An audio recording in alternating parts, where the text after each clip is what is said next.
이번 영상에서는 셀레스티아가 웹 3.0의 아마존인 이유에 대해서 알아보고 잠재적인 매출을 통해 셀레스티아의 가치에 대해서 알아보도록 하겠습니다. 저는 셀레스티아에 투자를 하고 있지만 투자 권유는 아니며 투자하실 때는 개인이 직접 결정을 내리셔야 한다는 점 당부 말씀드리겠습니다. 셀레스티아의 기본적인 구조에 대해서 어느 정도 학습이 되신 상태일 때 오늘 영상이 이해가 되기 때문에 셀레스티아 코인을 오늘 처음 접하시는 분들은 제 채널에 셀레스티아 영상들을 참조해 주실 것을 부탁드립니다. 셀레스티아 수장 무스타파는 솔라나 수장 톨리와의 대화에서 아마존 설립자 제프 베조의 사진을 올리며 셀레스티아 비즈니스 모델이 아마존의 비즈니스 형태라는 사실을 주장한 적이 있습니다. 저도 이런 유사점을 트위터에서 언급을 한 적이 있고 셀레스티아의 CEO인 닉 화이트도 동의를 해주었습니다. 그럼 아마존 비즈니스의 전략은 어떤 특징을 가지고 있을까요?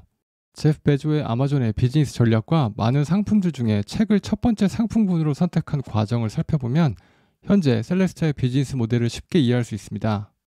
제프 베조는 1990년대 디이샤라는 뉴욕 투자회사에서 투자할 대상을 물색하던 중 인터넷의 급성장을 목격하게 되고 인터넷의 잠재력을 활용하는 사업을 창업할 것을 생각하게 됩니다. 제프 베조는 인터넷이 과거에는 없었던 편리함과 다양한 선택을 제공하는 새로운 형태의 소매업을 가능하게 할 것이라고 예상을 했습니다. 그리고 여러 상품들 중에 책을 첫 번째 주력 상품으로 선택하게 됩니다. 당시 책은 주로 바른스 앤 노블스 같은 오프라인 가게에서 주로 판매가 되었고 특색이 있는 상품군이 아니었기 때문에 사람들이 그의 비즈니스 모델에 의구심을 보였습니다. 하지만 제프 베조가 책을 선택한 이유는 아마존이 어떤 오프라인 매장도 따라올 수 없는 다양한 책을 제공할 수 있기 때문에 온라인 스토어에 상당한 이점이 있을 뿐만 아니라 책은 광범위한 고객 기반에 어필하여 큰 잠재 시장을 확보할 수 있기 때문이었습니다. 그리고 팔리지 않은 책의 경우 환불을 받을 수 있었기 때문에 다른 상품군에 비해서 재고에 대한 걱정이 덜한 상품군이었습니다. 제프 베조의 계획은 먼저 마진은 낮지만 책을 대량으로 팔아서 아마존의 인터넷 소매점 시장 점유율을 대거 높이고 시간이 지나면서 다른 상품군으로 하나씩 넓혀가는 전략이었습니다. 제프 베조는 온라인 스토어가 폭발적으로 성장할 것으로 예측했기 때문에 아마존의 온라인 시장 점유율을 초반에 극대화하고 시간이 지나면서 다른 비즈니스를 그 위에 얻는 전략을 세웠던 것이었습니다. 아마존의 비즈니스 초반에는 많은 매출을 만들어내지도 못했고 지속적으로 돈을 잃는 형태를 보여주었습니다. 제가 아래 생생생명의 유튜브 링크를 남겨드리겠지만 1999년 제이 레노 토크쇼에 등장한 제프 베조에게 제이 레노는 1빌리언의 시장 가치를 가지고 있던 아마존이 지속적으로 돈을 잃는 비즈니스 모델을 가지고 있는 것이 이해가 안 된다고 언급을 합니다. 이에 제프 베조는 우리는 유명하게 현재 수익성이 없는 회사입니다. 그리고 미래에 투자하고 있죠. 이런 경우는 드문 일이 아닙니다. 다른 회사들도 과거에 그래왔습니다. 아마존닷컴에 대해 약간 놀라운 점은 그 규모입니다. 우리는 대규모로 비즈니스를 진행하고 있습니다. 우리는 계속해서 재투자하고 있습니다. 라고 답을 해줍니다. 즉 아마존은 초반에 벌어들인 돈을 재투자함으로써 빠르게 성장하고 있는 인터넷 시장의 점유율을 급속도로 높이고 규모의 경제를 이루기 위해서 집중을 하고 있었습니다. 그럼 다시 셀레스티아로 돌아와서 무스타파가 제프 베조의 사진을 남기기 전에 남긴 트윗을 보면 무스타파는 만약 성공적인 규모의 경제가 새로운 사용 사례와 검증 가능한 풀스택 앱을 열어준다면 더 이상 어떤 기본 레이어도 자원 경쟁에 대한 프리미엄을 부과할 수 없을 것이라고 말한다면 어떨까요? 라고 질문을 톨리에게 하는 것을 볼 수 있습니다. 무스타파는 미래의 셀레스티아와 같은 레이어 1 체인이 규모의 경제를 이루어 더 이상 자원 경쟁에 대한 프리미엄 가격을 부과할 수 없는 상황으로 이어질 수 있다는 것입니다. 여기서 말하는 프리미엄 가격이란 거래를 할 때 지불해야 하는 프라이어티 피와 같은 소비자가 지불하는 비용을 의미합니다. 실제 이더리움, 솔라나와 같은 현재 인정을 받는 체인들을 사용하기 위해서 사용자들은 상당량의 프라이어티 피를 지불하고 있습니다. 단지 두 체인의 다른 점이라면 이더리움보다 솔라나의 프라이어티 피가 훨씬 저렴하기 때문에 솔라나는 처음부터 생태계에 많은 거래를 저렴하고 빠르게 처리할 수 있는 병렬 실행과 같은 디자인을 통해서 박리담의 형태의 비즈니스 모델을 가지고 있다고 할 수 있습니다. 이더리움에서 일어났던 많은 사용자 활동들이 더 저렴한 거래 비용 때문에 솔라나로 넘어가게 되었듯 결국 프라이어티 피는 여러 레이어 1들 간의 경쟁으로 0에 수렴할 확률이 높습니다. 셀레스타의 경우 데이터 가용성을 최적화하고 규모의 경제를 이루어 롤업을 지원함으로써 프라이어티 피가 발생하지 않게 하는 것이 목표입니다. 이런 이유들 때문에 실제로 현재 인정을 받고 있는 레이어 1인 이더리움, 솔라나의 프라이어티 피로 벌어들이는 매출에는 유효기간이 있다고 생각할 수 있습니다. 이러한 견해는 최근 이더리움 파운데이션의 중요 개발자인 저스틴 드레이크의 블로그 글에서도 찾아볼 수 있습니다. 그는 미래의 유일하고 지속적인 블록체인 매출은 현재의 거래 비용이나 MEV가 아닌 데이터 가용성이라는 예측을 하고 있습니다. 제프 베조가 인터넷의 급성장을 예상했듯이 셀레시아 팀과 무스타파는 미래에 수백만 개의 롤업이 존재하게 될 것으로 예측을 하고 있다고 할 수 있습니다. 현재 저희가 사용하는 애플리케이션들이 크립토를 활용하는 애플리케이션으로 바뀔 것으로 예측을 하는 것입니다.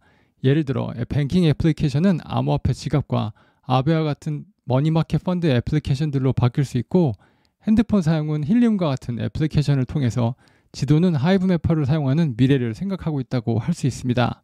그리고 이러한 애플리케이션들은 자신들의 사용자 환경에 최적화하기 위해서 자신들의 체인을 런칭할 확률이 높습니다. 하지만 미래에는 다수의 검증자들과 많은 비용이 필요한 레이어 1 체인이 아닌 버추얼 체인이라고 할 수 있는 롤업의 형태로 런칭을 할 확률이 굉장히 높습니다. 마치 일반적인 웹 비즈니스를 할 때 데이터 센터를 구축하지 않고 웹 호스팅 회사의 서비스를 이용하는 것과 같은 맥락이라고 할 수 있습니다. 이렇게 수많은 롤업들이 작동을 하기 위해서 가장 먼저 존재를 해야 하는 부분은 레이어 1에 자신들의 거래 데이터를 포스팅할 수 있는 데이터 가용성이라고 할 수 있습니다. 결국 롤업 중심의 애플리케이션들이 기본적으로 무조건 사용해야 하는 데이터 가용성 레이어는 아마존 비즈니스의 첫 번째 주력 상품인 책과 같다고 할 수 있습니다. 현재 데이터 가용성 시장의 시장 점유율로 보았을 때 눈에 띄는 선두주자는 단연코 셀레스티아라고 할 수 있고, 가장 최적화된 로드맵을 가지고 있다고 할 수 있습니다.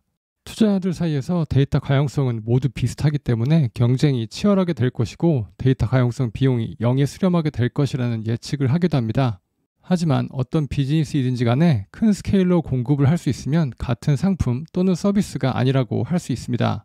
마이크로소프트의 수장 사티아 나텔라는 최근 한 유튜브 인터뷰에서 클라우드 서비스가 모두 비슷비슷하기 때문에 서로 교환 가능한 비즈니스라고 생각할 수 있지만, 마이크로소프트 클라우드 서비스인 아주어와 같은 여러 지역에서 대규모로 운영을 하게 되면 이는 다른 비즈니스가 경쟁하기 힘든 상대가 된다고 주장을 합니다. 아마존의 책 판매도 마찬가지였다고 할 수 있습니다. 아마존 외에도 다른 온라인 스토어에서 책을 구매할 수 있지만, 아마존은 초기부터 성장하여 상당한 시장 점유율을 가지고 있기 때문에 지속적으로 살아남을 수 있습니다.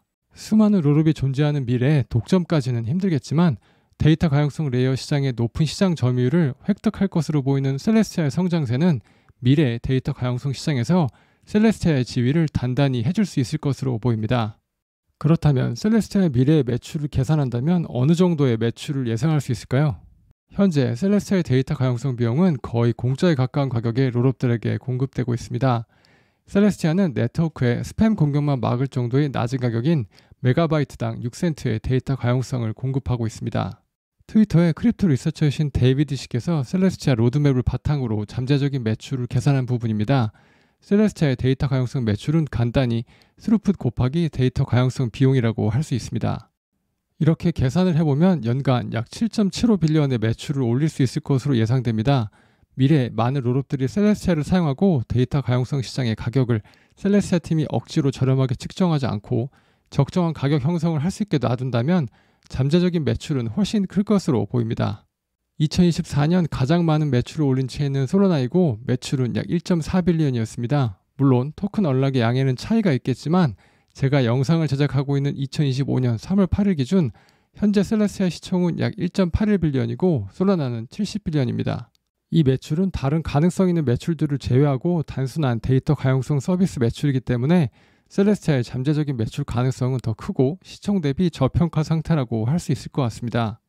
앞서 말씀드린 대로 셀레스티아의 데이터 가용성이 아마존의 시작을 알린 상품군인 책이라면 셀레스티아의 다른 서비스가 무엇일까라는 생각을 하실 수 있습니다.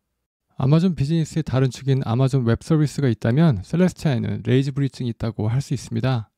레이즈 브리칭에 대한 좀 더 자세한 내용은 제가 만들어드린 영상을 참조해 주시고 간단하게 설명을 드리면 셀레스티아를 데이터 가용성 레이어로 사용하는 체인들 안에서 사용자들은 자신의 자산을 한 체인에서 다른 체인으로 쉽게 이동을 할 수 있고 또는 2개 체인 이상에 포함된 거래까지 쉽게 할 수 있게 됩니다. 이는 현재 사용자들이 직접 하나씩 체인을 옮겨 다녀야 하는 브리칭을 할 필요 없이 솔라나와 같은 하나의 체인을 사용하는 것과 같은 사용자 환경을 롤업 환경에서 구현할 수 있게 된다는 것을 의미합니다. 예를 들어 셀레스티아를 데이터 가용성 레이어로 사용하는 새롭게 런칭하는 이니샤의 한 롤업에서 SVM을 사용하지만 이더리움을 실행 레이어로 사용하는 이클립스로 자산을 쉽게 움직일 수 있다는 것을 의미합니다. 이런 사용자 환경이라면 많은 롤업들이 셀레스티아를 중심으로 네트워크 효과를 가져갈 수 있습니다. 여기서 중요한 점은 레이즈 브리징은 셀레스티아에게 고속도로의 톨게이트 비즈니스와 마찬가지로 롤업 간의 자산 이동 시 안정적이게 매출을 가져다 줄 것으로 보입니다. 어떻게 보면 예전 코스모스의 비전이 유동성 허브가 되는 것이었는데 이러한 부분이 셀레스티아 레이즈 브리징에 의해서 구현될 수도 있을 것 같습니다. 최근 셀레스티아의 토큰 인플레이션과 스테이킹 리워드에 대한 제안이 진행 중에 있습니다. 첫 번째는 인플레이션 조정에 관련된 CIP29입니다. 티아 토큰이 인플레이션이 너무 높아 가격 형성에 부정적인 영향을 준다는 의견이 있어 토큰 발행량을 조절하는 제안이 진행 중에 있습니다. 현재 티아 토큰의 인플레이션은 연간 8%로 15년 후에는 1%에 수렴하게 계획이 되어 있습니다.